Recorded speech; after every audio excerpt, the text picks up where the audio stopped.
Tyson Fury, welcome. All right, mate. I'm good, mate. I'm Becky. Nice to meet you, Tyson. It's just the way it goes sometimes. It's done. Hey, there it is. Do you want to ask first? Bled out a bit now. Are you well? Yeah, good, thank you. Yeah. Very good. Tyson, Shane, all that, will you? in most of the fights that you go into, most people expect you to win. Yeah. In this fight, every man and his dog expects you to win. Does that bring a certain type of pressure with it? There's always pressure. When you're Tyson Fury, you're Gypsy King, the undefeated lineal champion, 2 times of the world, and every other thing that goes with it.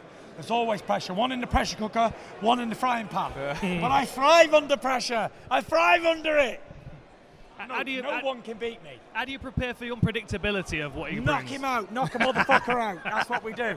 I've been with Sugar Hill now for 4 fights. I've knocked out 4 motherfuckers, so this will be the next one. Have you been watching back Francis Ngannou's UFC fights at all? I haven't, no, to be honest with you. I've seen a couple of Francis's fights with Stipe and Cyril Gane and I was going to say Craig Lewis. It's not Craig, is it? Derek Lewis. I watched that one. I watched a few of them, you know. What do you He's reckon? a big, strong old boy, isn't he? And if he hits you, he'll hurt you. Just like Dillian White, just like Derek Chisora, just like everybody that I fought. They're all big punchers, and they're all coming to win. He's getting 20 times his highest payday for this, yeah? And if he beats me, he secures his grandkids forever. What's not to do? Do you like that pressure? You seem to like this pressure a lot. I love it. It's what I do. It's what I live for. Is this why you take these kind of risks then? I take these risks. 1, I'm getting paid a hell of a lot of money, yeah? And 2 worlds are colliding. The battle of MMA versus boxing, you know the old cliche, which is better. And the fact that we're 2 champions in our prime, he ain't coming off like 4 losses, or me either. We're doing battle, and it's going to be a good fight. Whether he chins me or I chin him, someone's getting chinned. Would you ever think about flipping it on its head? I would, yeah. And going into the cage? I'd like to fight Ngannou in the cage. Really? I think I can beat him, for sure. He's not a good jiu-jitsu man. He's not a good wrestler. He's known for striking, and I'm a better striker than him. And in little gloves, I'd knock him out in seconds. I don't think he's a good wrestler. I don't think he's a good jiu-jitsu man. He's more of a stand-up striker. So what have you got to watch with? Too. What have you got to watch with We Ngannou? can do a bit of kicking and blocking, and I'll elbow him in the teeth. You know, we can do all that. Did any of you guys see me training with Darren Till? Smacking it, bang, bang, bang, bang, elbows. You know, I was training over in Holland with the current Glory World Heavyweight Champion, Rico Verhoeven, and before that, the K1 World Champion, Daniel Geeta. All of these guys, I sparred them all. So, yeah. So we're getting a little bit chaotic on the red carpet. Not too sure what's going on there. Things always get a little bit heated.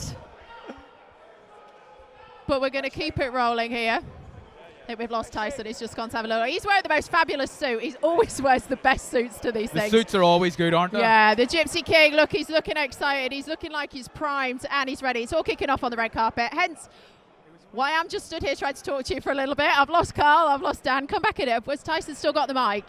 Yeah, there we go. Look, I guess these type of things are always expected at a press conference. It's heated. This is what these guys want. They're what they're looking forward to. I'm not He's even sure who back. that was. It's all right back there. It wasn't me anyway. No, it I wasn't thinking it was my brother, so it wasn't me, it's fine. Oh, no. You're safe. You're safe. But look, Tyson, I wanted to ask one question. We've seen a Fury pre-Sugar Hill Stewart was more of a mover. Now you're more aggressive, looking to seek and destroy. Are we going to see that on Fight Night here? Yeah, I'm going to beat the pussy up, call me Larry Holmes. Going to use the jab on him. Jab his nut off and then sink the right hands and sicken him. I tell you what, I'm made for this shit, innit? Made for talking shit on camera. You actually are. I've got to be the smack-talking champion of the world. I know, you're dressed impeccably as well. I admire the suit today as well. Spartan. How is this night in Saudi? Oh, yeah, I know, with Crocs. Oh, He the has got Crocs, I'm just on spotting as them, well. yeah, I did man. notice that. I did notice that.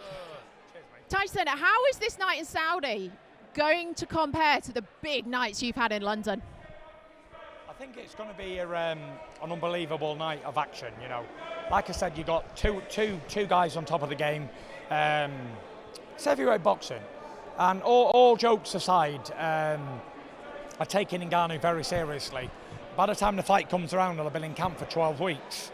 I've got some big guys coming in, big sparring guys and that. So I've even got Tom Aspinall coming in as well. You know Tom. Yeah, of course. I've got some really good fighters coming in to help me in the gym, boxing guys. So I never underestimate any opponent, whether he's a local pub brawler or he's a UFC champion or whatever he is, I always give them all respect they deserve because they're all threats and they're all dangerous. And like I said, they're all looking for that one punch that's going to change the stars. Yeah. So yeah. What do you think? What do you think Ngannou can do between now and the fight to have better chances against you? I don't think that he can do anything to have a better chance, but what he just needs to work on is landing that one punch just like they all do, like Wilder tried to and everybody else tried to.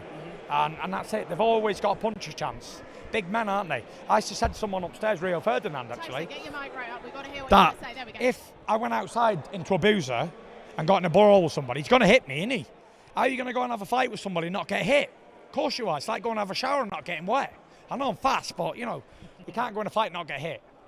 That is very true. Let's talk about your undercard. I think Fabio Wardley was involved in whatever just went on back there. Fabio and Dave. Yeah, I think so. I think it's already started. What do you make of that British matchup? I think it's a good fight, I think Fabio and David for the British title, it's a very, very good fight. They're both undefeated, both young, both top 15 ranked in the world, and young, hungry lions, like as we just saw, kicking off Royal. Aside from the money, why are you doing this? Why are you taking this chance to open the door for Ngannou, you could say? Obviously, I'm getting paid a hell of a lot of money, right? That's one fact. Two, is the fact that I get millions and millions of people from MMA and boxing going to watch it. Whether they like the fact that I'm doing it or not, guess what they're going to do? Still watch it because they're going to be curious, like, what if he lands? So it's just a massive global event, the Riyadh season. Me and Ngannou's going to open the Riyadh season, like this global phenomenon, what Saudi Arabia. We get to headline there and open it all up. So it's fantastic. I'm overwhelmed with it. It's fantastic, Tyson, you've took the best punches of, some would say, the biggest punching fighter that's ever lived in Deontay Wilder, and you've got up off the deck, got up and won the fight. Francis Ngannou supposedly punches harder than Deontay Wilder. Is that a concern at all? Not really. They all punch hard. Carl, you've been a boxer yourself. Even if you fight a journeyman or you fight a world champion, all men hit hard, don't they, when you get hit in the face off them. I'm not really concerned about anybody's power. It's a boxing power, it's punching, whatever. If he gets it on me, you only need 6 or 8 pounds of pressure to knock a man out anyway. So if she hit me in the face when I wasn't looking, she's got a good chance of knocking me out. That's a fact. That's factual. So at the end of the day, anyone can knock anybody out, and it's a boxing fight. And you know what? We've got to go in there and enjoy it because I'm in the twilight zone of my career right now, 35 last week. And I want to enjoy it. Thank you. I want to enjoy the last bit of career I've got left because you never know when it's all over. God forbid I go in there and get in the tussle with Ngannou and ACL or shoulder or cut eye or whatever. You never know what's around the corner. So you got to take advantage of it, enjoy every minute, and that's what I'm doing. I'm a natural born entertainer. These guys ain't got shit on me, these boxers. They're like men in suits, like office workers and stuff. Not a suit like that. Yeah, never mind the suits, but they're just stiff and boring, and everyone's sick of it. And when I come, it's an event. It's a show. I'm the only show in town, and that's what it is. Tyson, I feel like we all thought this maybe was a one-off. Would you do this again? I told you I'd go in the cage with Ngannou for sure, and I would fight John Jones also in a cage if the money was right. Would it change your style with the 4-ounce gloves? Would it change the way that you compete? It would make me a lot more devastating. And it's something that I'm quite accustomed to. Like I said, me and my brothers, big old boys over there somewhere, we're always wrestling up and down. Loads of us, we're all punching lumps off each other. It's something that we've been brought up doing. Do you know what I mean? None of us have got any skill, like trained for MMA or anything. We've all been boxers, but it's something that we've always been involved in, like always. Even in the gym today, we always bring in big lads for wrestling. Like no heavyweights do that, bring in other big lads for wrestling. But guess what they're going to do, these heavyweights? When they come in, they're going to grab me like this, yeah? They're going to lean on me. And when I do it to them, they seem to be all fucked up. But when they do it to me, I'm like, I've been here before. Come on, get the hips down and get under him. What happens if in this fight, I imagine that you're going to hit Francis quite a lot. He's got a big head, so he's going to be hard to miss. But he has a good chin, but he may get frustrated with not being able to hit you back. Yeah. What if he, fires in and throws you to the ground or something like that? How does that affect things? I don't think he can. I don't think he can take me to the floor. I just don't. I seriously don't think he could beat me in an MMA fight. Honestly, I don't. I think I'd catch him on the way in for an uppercut. I'd just use my takedown defence, push him down, bang, bang, bang, grab him, knee, bang, elbow, bang, game over, smash to pieces. I'm convinced. Honestly, I know you absolutely have he's confidence. going to go for my legs, yeah? I'm just going to throw my legs back, sprawl, and I'm going to chin him. Bang, bang, bang. All right, well, it's something that He's we going to have be to say. severely damaged. Look, And with little gloves on, I don't even have to catch him properly. I just have to tap him with a little knuckle shot. It's game over. Legs will do a breakdance like Michael Flatley all over the ring. look, Tyson, one more question before we let you go. You're about to face off for the first time, press conference going on. Can we expect a Tyson Fury show? I'm here to entertain. It's what I do best. Ready to put on a show. Look at this great venue. Look at this. Unbelievable. Look That at is incredible. Incredible. The Gypsy King versus the African King. This is, by the way, yeah, the people who did this, the photographers, is an Oscar-winning photographer for the movies, and the costume designers won 3 Oscars. These people have pulled 0 punches. They spent millions and millions of dollars advertising and doing this fight, and I get to be there. Look at that. I've never seen anything Unbelievable. like it. Unbelievable.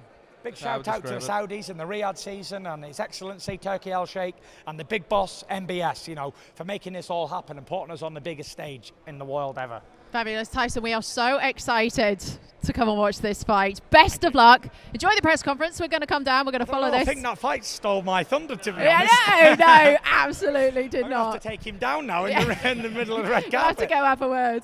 But Tyson, we'll let you go. Thank you very Cheers, much thank you indeed. guys. Big man. Carl. Becky, thank you. There you go. There's your mic. Thanks so Fabulous. much. Nice to see you again.